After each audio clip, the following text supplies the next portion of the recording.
تفتكروا ايه جائزه سوبر بالون دور اللي بيقولوا ميسي هياخدها دي؟ اعمل فولو عشان اقول لك.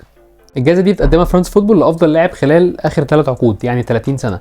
والمناسبه الجائزه دي ما اتقدمتش غير مره واحده بس سنه 89، وكانت المنافسه ما بين 3 لعيبه، ما بين ميشيل بلاتيني ودي ستيفانو ويوهان كرويف، واللي فاز بيها في الاخر دي ستيفانو.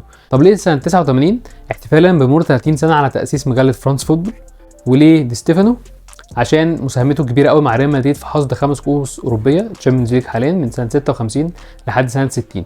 والمناسبه دي ستيفانو واخد البالون دور العاديه مرتين. لحد اوائل ال90 كان محظور اي حد غير اوروبي ياخد البالون دور، لكن دي ستيفانو خدها سنه 89 لانه كان معاه ساعتها الباسبور الاسباني، ولعب اوريدي لمنتخب اسبانيا غير الارجنتين. في اقوال كتير بتقول الجائزه دي هترجع تاني، وطبعا لو رجعت هيكون المنافسه ما بين لاعبين بس وهم كريستيانو وميسي. في اخبار برضو بتقول ان هم عدلوا القانون بتاعها، وان لازم ياخد الجائزه دي يبقى واخد 3 بالون دور على الاقل في كل عقد فيهم، وطبعا الكلام ده ما عملوش غير ميسي.